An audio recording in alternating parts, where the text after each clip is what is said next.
ನಮಸ್ಕಾರ ವೀಕ್ಷಕರೇ, welcome to ನಮಸ್ತೆ ಇಂಡಿಯಾ ಕುಕಿಂಗ್ ಚಾನಲ್. ಇವತ್ತು ನಮ್ಮ ಚಾನಲ್ನಲ್ಲಿ ಸೊಪ್ಪಿನ ಕೂಟು ಮಾಡೋದು ಹೇಗೆ ಅನ್ನೋದನ್ನು ನೋಡೋಣ. 100 ಗ್ರಾಂ ಹೆಸರು ಬೇಳೆಯನ್ನು ಒಂದು ಕಡಾಯಿನಲ್ಲಿ ಹಾಕಿ ಸ್ವಲ್ಪ ಹುರ್ಕೊಳ್ತಾ ಇದ್ದೀನಿ. ನೋಡಿ, ಈ ರೀತಿ ಹುರಿದ್ರೆ ಸಾಕು. ಇದನ್ನು ಒಂದು ಬಾರಿ ತೊಳೆದು ಕುಕ್ಕರ್ನಲ್ಲಿ ಹಾಕಿ ಸ್ವಲ್ಪ ನೀರನ್ನು ಸೇರಿಸಿ ಬೇಯಿಸಿದ್ದೀನಿ. 200 ಗ್ರಾಂ ಸಬ್ಸಿಗೆ ಸೊಪ್ಪನ್ನು ಕ್ಲೀನ್ ಮಾಡಿ ತೊಳೆದು ಈ ರೀತಿ ಕಟ್ ಮಾಡಿ ಇಟ್ಕೊಂಡಿದ್ದೀನಿ.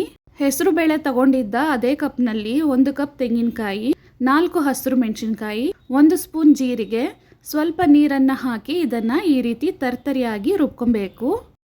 ಇದಾದಮೇಲೆ ಒಂದು ಕಡಾಯಿನಲ್ಲಿ 2 ಚಿಕ್ಕ ಸೌಟಷ್ಟು ಎಣ್ಣೆ ಬಿಸಿ ಆದಮೇಲೆ ಅರ್ಧ ಸ್ಪೂನ್ ಸಾಸಿವೆ ಪೂರ್ತಿ ಸಿಡಿದಾದ್ಮೇಲೆ 6 ಗುಂಡು ಒಣಮೆಣಸಿನಕಾಯಿ, 1 ಮುಷ್ಟಿಯಷ್ಟು ಸಾಂಬಾರು ಈರುಳ್ಳಿಯನ್ನು ಹಾಕ್ತಾ ಇದ್ದೀನಿ.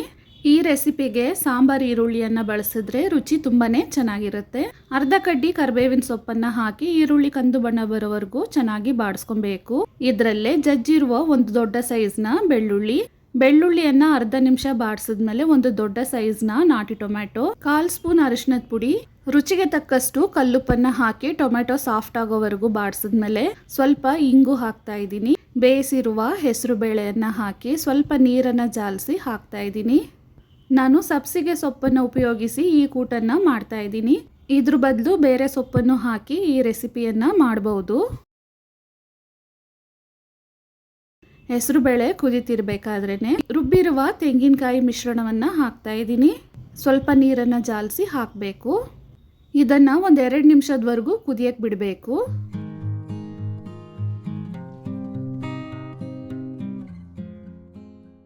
ಎರಡು ನಿಮಿಷ ಆದಮೇಲೆ ಸಬ್ಸಿಗೆ ಸೊಪ್ಪನ್ನು ಹಾಕ್ತಾ ಇದ್ದೀನಿ. ಸೊಪ್ಪು ಬೇಯೋದಕ್ಕೆ ಸ್ವಲ್ಪ ನೀರನ್ನು ಹಾಕಬೇಕು. ಚೆನ್ನಾಗಿ ಒಂದು ಬಾರಿ ಮಿಕ್ಸ್ ಮಾಡ್ಕೊಳ್ಳೋಣ. ಇದನ್ನು 4 ರಿಂದ 5 ನಿಮಿಷದವರೆಗೂ ಚೆನ್ನಾಗಿ ಕುದಿಸ್ಬೇಕು. ತಳ ಹಿಡಿಯದ ಹಾಗೆ ಮಧ್ಯದಲ್ಲಿ ಮಿಕ್ಸ್ ಮಾಡ್ತಾ ಇರಬೇಕು.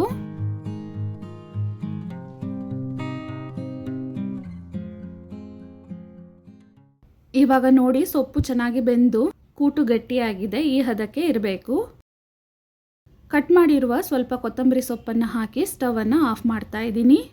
ಈ ಕೂಟನ್ನು ಬಿಳಿ ಅನ್ನದಲ್ಲಿ ಮಿಕ್ಸ್ ಮಾಡಿ ತಿನ್ನೋದಕ್ಕೆ ತುಂಬಾ ರುಚಿಯಾಗಿರುತ್ತೆ. ಸಾಂಬಾರನ್ನು, ಮೊಸರನ್ನ, ರಸಮನ್ನದ ಜೊತೆಗೆ ಸೈಡ್ ಡಿಶ್ ಆಗಿನೂ ತಿನ್ಬೋದು. ಅಕ್ಕಿ ರೊಟ್ಟಿ ಜೊತೆಗೆ ಇನ್ನೂ ತುಂಬಾ ಚೆನ್ನಾಗಿರುತ್ತೆ. ವೀಕ್ಷಕರೇ, ಈ ರೆಸಿಪಿ ನಿಮಗೆ ಇಷ್ಟ ಆಗಿದ್ದರೆ ನಮ್ಮ ಚಾನಲನ್ನು ಲೈಕ್ ಮಾಡಿ, ಸಬ್ಸ್ಕ್ರೈಬ್ ಮಾಡೋದನ್ನು ಮರೆಯಬೇಡಿ.